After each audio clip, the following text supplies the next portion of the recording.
Cordial saludo, estimados estudiantes. Bienvenidos al curso de Historia Institucional Colombiana. En esta ocasión hablaremos del surgimiento de los grupos guerrilleros en Colombia, uno de los temas magistrales de nuestro curso para comprender la realidad de nuestro país. La historia de Colombia en los últimos 60 años ha estado marcada por el conflicto armado. En sus inicios, la desigualdad en la repartición de tierra y la falta de espacios para la participación política dieron cabida al uso de la violencia y la lucha armada. Un método que en los años siguientes se fue reforzando con la irrupción del narcotráfico, el narcoterrorismo, la presencia de nuevos actores políticos y armados en un contexto de lucha revolucionaria.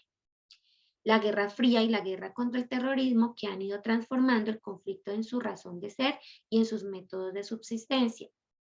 En este contexto, los grupos armados han justificado el uso de la violencia por considerarla el único medio para poder transformar la sociedad y con la intención de no permitir cambios considerados como legítimos.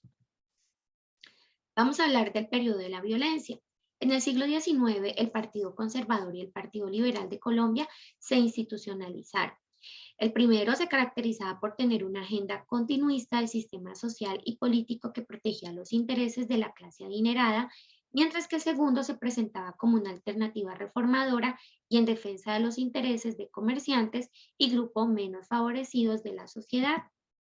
El asesinato del candidato a la presidencia liberal Jorge Eliezer Gaitán el 9 de abril de 1948 propició una ola de violencia en la ciudad de Bogotá, conocida como el Bogotazo en 1948, que pronto se extendió al resto del país.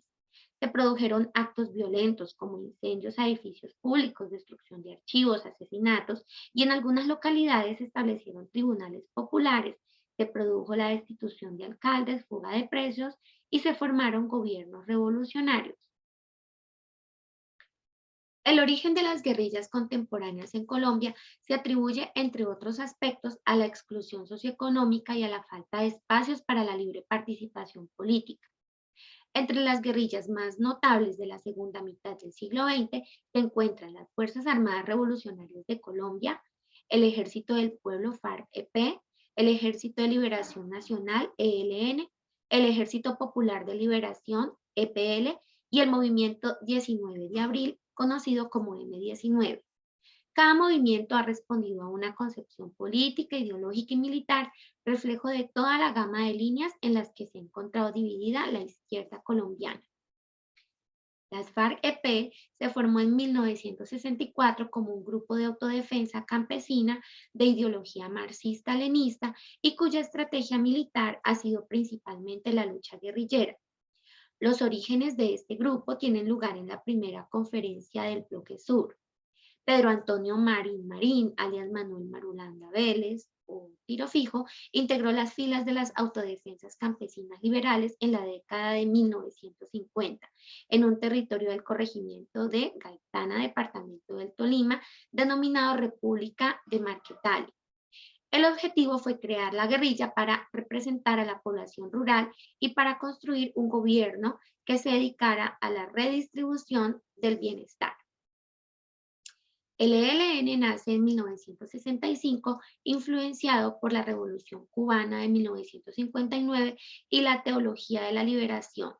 Junto con las FARC-EP conforman el denominado foco insurreccional. Históricamente, el surgimiento de este movimiento tiene que ver con la radicalización de la lucha de clases a través de la violencia. El Ejército Popular de Liberación Nacional se constituye en 1966 y a diferencia de los anteriores, su ideología es marxista-leninista, maoísta, vinculado al Partido Comunista. Este grupo pasó por un proceso de desmovilización de 2.000 combatientes en 1991. El M-19 entra en escena en 1973 y se diferencia de los demás experiencias subversivas por su carácter rural. Distinto, es algo democratizador y porque se autodefinían como un movimiento antioligárquico, antiimperialista, de unidad y con una propuesta política. Son grupos de extrema derecha que se multiplicaron en la década de 1980 y tienen su origen en la promulgación de la Ley 48 del de 1968, a través de la cual el Estado colombiano permitió la privatización de la lucha armada a manos de civiles, protegiendo los intereses de las élites regionales. Muchas gracias, estimados estudiantes. Con esto concluimos el tema del surgimiento de las guerrillas en Colombia. Agradezco su atención prestada.